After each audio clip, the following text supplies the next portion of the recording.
Assalamualaikum warahmatullahi wabarakatuh. I'm Mahendra Dani Ananda, and now my being here is going to analyze the phonological rules of a video. And this analysis will be for fulfilling the final project of phonology class in English department of UIN Maulana Malik Ibrahim Malang. I hope you enjoy my video, and let's start the video by now. Hey guys, I'm Siobhan, a third-year medical resident. Today, we'll be tackling an issue that's close to my heart. Do you hear that? The word "da close", "da close", "da close" is an assimilation because the alveolar stops, "th" becomes "k". That car becomes "da car". The car is assimilation of place. That is the example of assimilation of place. Okay, let's continue the video and let's analyze the other phonological rules in this video.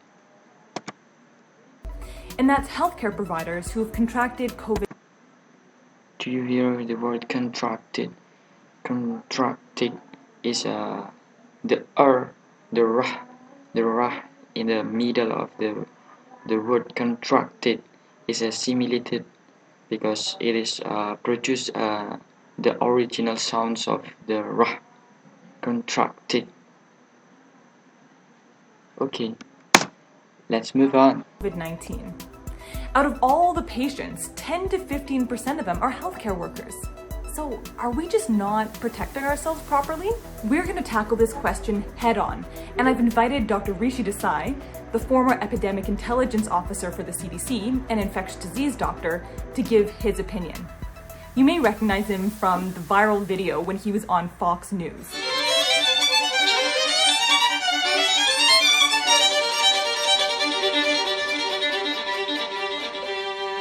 There are many factors that go into why healthcare providers are catching COVID-19.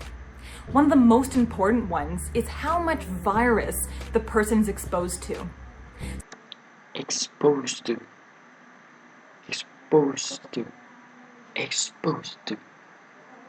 In the middle of it's not the two letters, the first two letters of exposed. There is adding word. There is an adding letters. I mean, s after the word x. So it is insertion.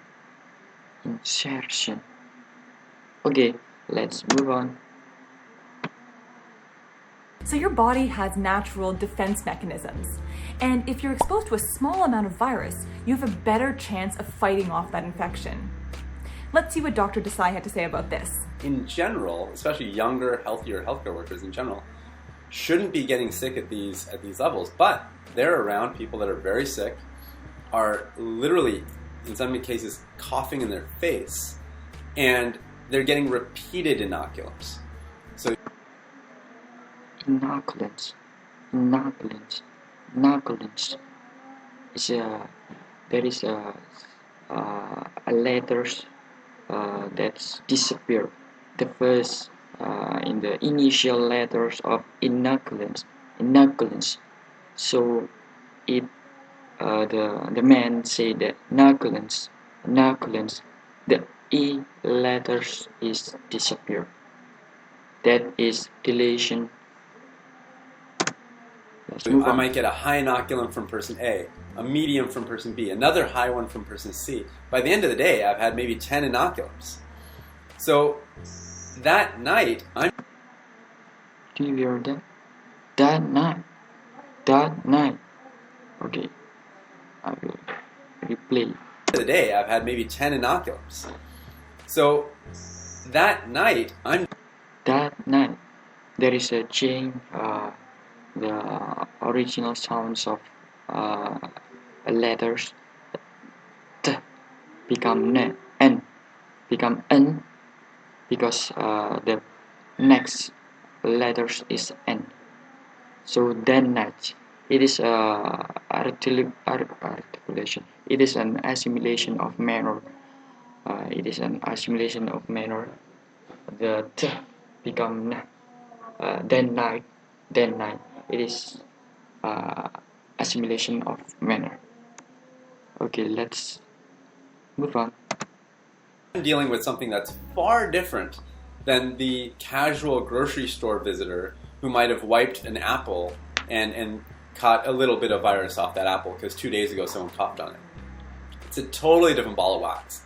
And so the amount of virus that I'm getting as a healthcare worker is therefore going to put me at much higher risk. So clearly, we need to reduce the exposure, the number of exposures that healthcare providers have to the virus. And that's where PPE comes on board, personal protective equipment. That's everything from gloves, goggles, masks. Gloves, goggles, okay. Board, personal protective equipment. That's everything from gloves, goggles, masks, gowns. Marks, gowns. Marks, gowns is a plural nouns. That is the example. I think the example of assimilation voice and the types of assimilation of voice. There are in the assimilation voice there are two types. Consists two types. I mean, alveolar voice across boundaries morpheme and word boundaries morpheme. Word morpheme. So it is the across boundaries morpheme because it is proved by noun in a noun plural, gowns and marks.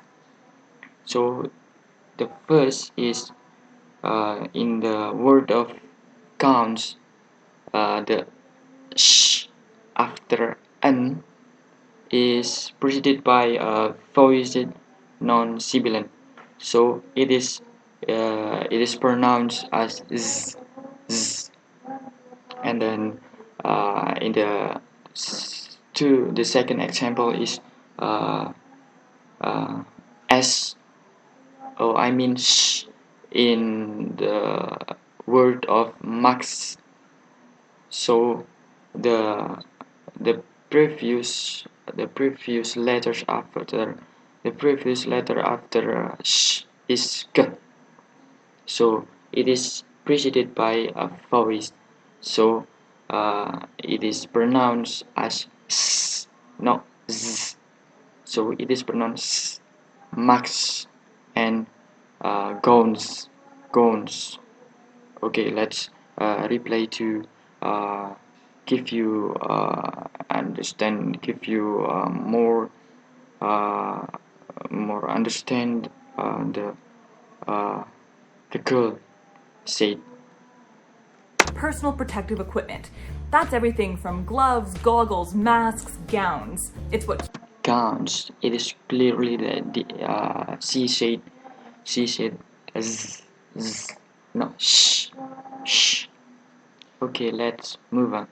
keeps us safe. There's been a lot of discussion about personal protective equipment in the media, and the big questions are, what kind of masks should we be wearing? Questions is also there are non-plural here, questions, so it is a assimilation of voice too. And what do we do with these shortages that we're seeing? It's so heartbreaking to see healthcare providers that aren't properly equipped, especially seeing nurses in New York wearing garbage bags. So if you have healthcare workers out there because their hospital said, go out there, use this one mask for the week or for the month, and that's all they have, they're wearing it, maybe there's a leak, maybe that thing is starting to break down, maybe it's soiled, it's not even working right, and yet they're forced to wear it day in, day out. It's not like they're just getting these high inoculums, they're getting them on top of not having adequate protection. There's been a debate about whether we need surgical masks or N95 masks. And this all comes down to whether we think the coronavirus is transmitted by droplet or aerosolized procedure. Let me explain. Do you hear the word let me? Let me is pronounced as lemmy, lemmy. So it's kind of reduce the t, become Okay, let's replay. Oh, sorry. Let me explain. The difference between transmitted by droplet or aerosolized procedure. Let me explain. Let me explain. So it's kind of assimilation of manner. Okay, let's The difference move between on. droplets and aerosols is just about the size. So droplets are bigger and then they fall faster out of the air, whereas aerosols are small and they can stay suspended in the air. So surgical masks were originally designed to prevent surgeons from contaminating patients and reducing wound infections. But now we're using the surgical mask to protect ourselves. And that's something that we actually haven't studied that much. But overall, we know that it stops bigger particles. On the other hand, N95s are designed to stop 95% of particles in the air, and that includes the small particles. Science tells us that infections can't easily be put into boxes like droplets or aerosols. It's probably somewhere. Okay, here I want to take a bit faster the video to make the scenes that I have analyzed. So I will give you the scenes that I have analyzed. So I have analyzed this video before I make this video, make a recorder video record, make a video record for this analysis. I have analyzed this video before, so I will take a bit faster this video to the point that I want to show you. In between, found in the air. Those viable, and that's where we need more research. Have created a list of medical procedures that are most likely to create those tiny particles. And we're using N95 masks in those scenarios because they're such a scarce resource. For me, I mean, right now, often what's being seen in the hospital is you wear a surgical mask, and unless there's an aerosolizing procedure, then you put it on N95. I can't help but wonder sometimes when I'm walking into a room, patient has just coughed or sneezed, could have been seconds before, and if you walk in, how is that not an aerosolized procedure? Or do you think that is aerosolizing, coughing, sneezing? Yeah, of course, obviously. I mean, put it this way, does it make any sense to think, oh, an N95 is necessary for intubation? Intubation.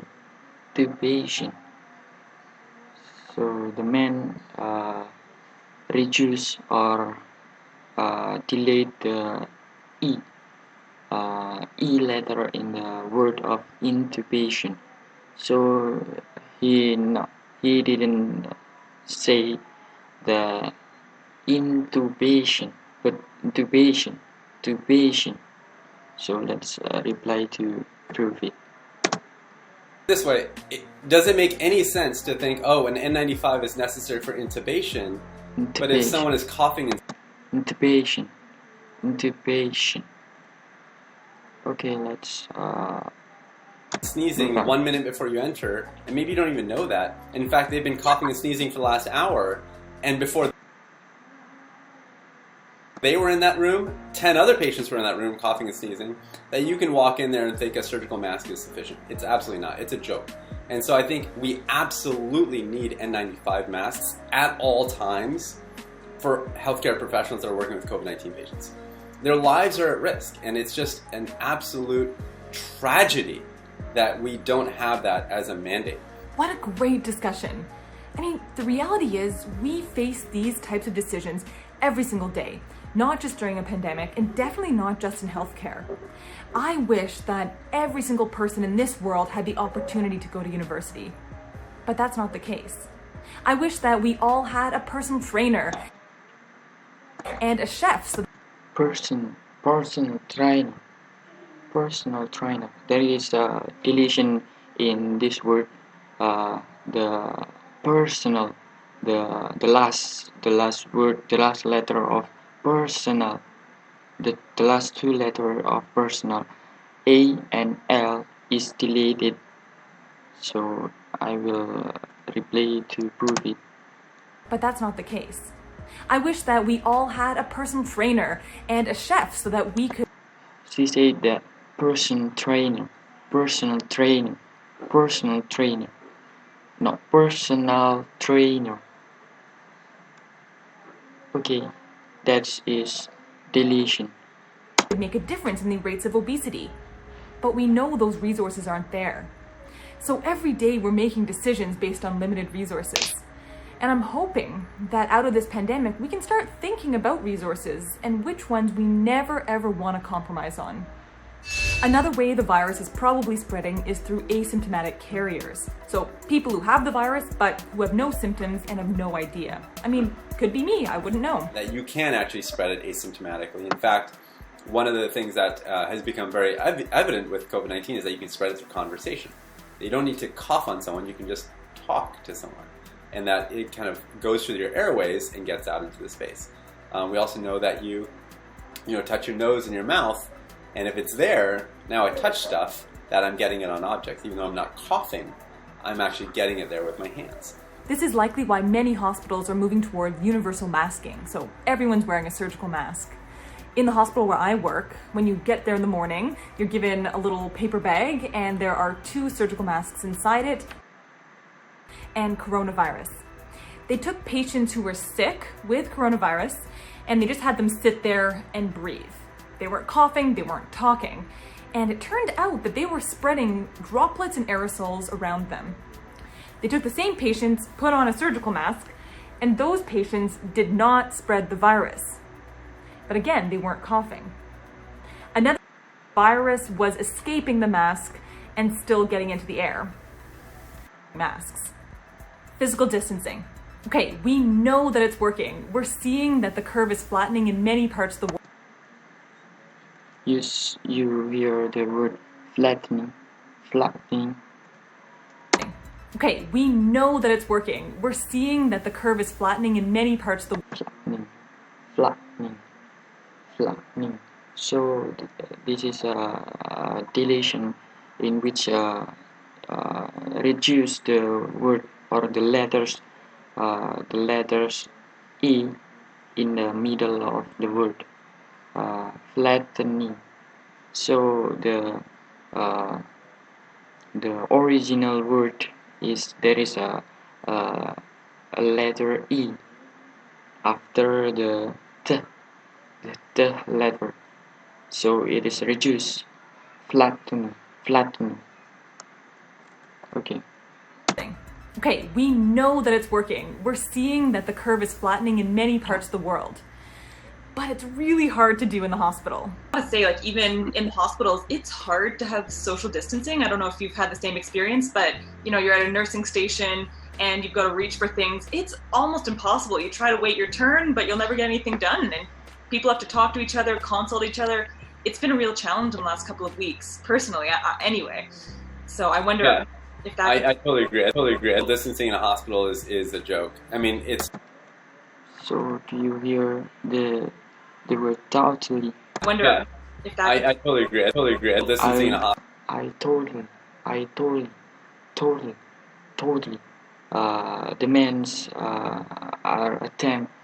The men attempt to reduce the word A in the totally, not totally. Okay, let's replay to prove it. Anyway, so I wonder if that... I totally agree. Distancing in a... So the word A is really disappear. So this is kind of deletion. Hospital is a joke. I mean, it's not real. It doesn't happen. It can't happen for a lot of practical reasons. I think what we need is better PPE. So you can see there are a lot of issues at play here, trying to balance new scientific research with real limitations in our resources. But the good news is that our strategies and all of our efforts are really working. I'm hoping balance new science is that our strategies and all with real limitations in our resources. But the good news is that Good news. our strategies and with real limitations in our resources. But the good news I think this is there is a assimilation of manner in when the girl said good news. The the d the d in the last word in the last letters of good uh, reducing or low and becomes an. Good news. is that Let's our strategies replay. and all of real limitations in our resources. But the good news is that our strategies and all of our efforts are really working. I'm hoping that this video will get us to start thinking about how to better protect our healthcare providers. We know there will be pandemics in the future, so will we be better prepared next time? I think we should start thinking about it now. So as a personal update, Okay, I think that's all for me. That's all my analysis. That's all. I think that's enough. So in this video, uh, there are some phonological rules that use like the first one is assimilation of place and insertion. There are assimilation of manner, and then the use of assimilation of voice, and the last is deletion. So I think that's all for me. Maybe there are many mistakes that haven't shown. I do apologize, and uh, tell me uh, tell me what my problems, tell me what my wrong, what my mistakes. So let's learn together. Wassalamualaikum warahmatullahi wabarakatuh. I'm starting